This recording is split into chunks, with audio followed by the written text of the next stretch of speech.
Hmm. Magkano nga bili mo nito, be? 940. Ang presyo dito, 1,349. Sige. So, mga tropa, unboxing natin tong Bose 949 nabili.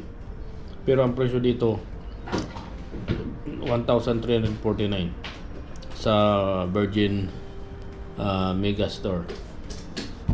Bose na speaker. Ngayon ko palang bubuksan.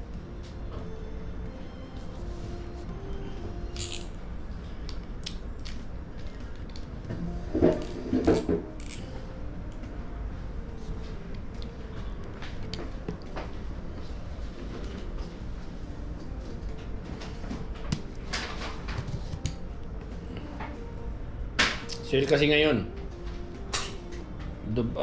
DSF ba yun? Dubai Sale Festival. Dubai Shopping ba yun? Dubai Shopping. Ayan. Ito palang presyo nila. May RFID ano. Itong sa presyo nila may RFID.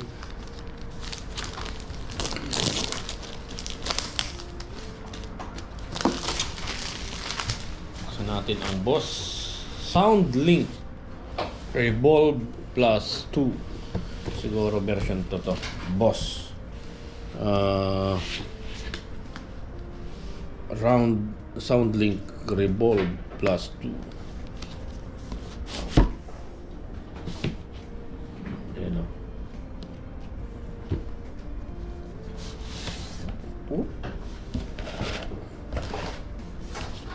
Unboxing.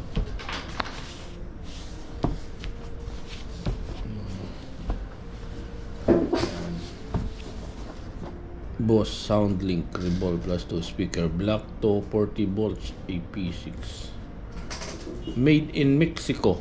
Aba, gawa sa Mexico pala to ah.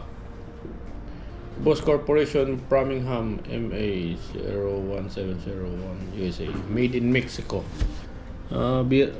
First time kong magkaroon ng first time natin maka-unboxing ng made from Mexico. Good job, Mexico. Buksan natin. Silyado pa oh. May pa. Hindi pa nabubuksan. So, buksan natin. Mga amigo. Abrehi.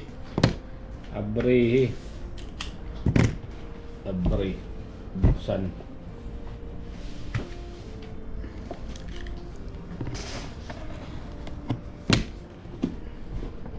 Wow. Wing. Something like that.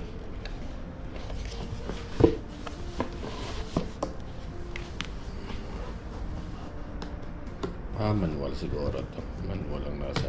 Pero ito na. Wow. Nakita niyo ba?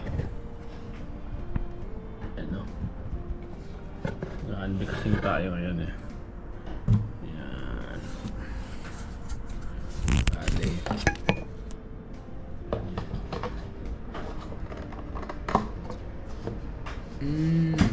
Ganun lang pala kasi may base. Parang paper plastic base eh.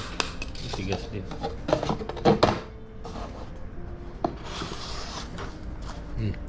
Tapos meron siyang laman dito. So, binuksan mo to, yung takip niya, may for sure manual yan, warranty nandyan. Tapos ito, may USB cable type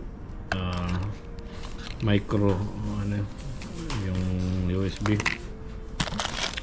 saksakan, adapter, ayan. Tapos ito, saksakan.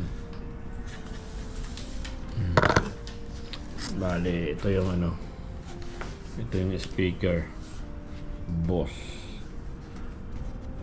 Ganun lang siya, simple lang. Tapos mayroon siyang Sakit dyan. Tapos ito. Mayroon pa palang base to dito. Sa gitna. Tingnan natin. Hanapin natin. Alright. Yan muna. See you next time.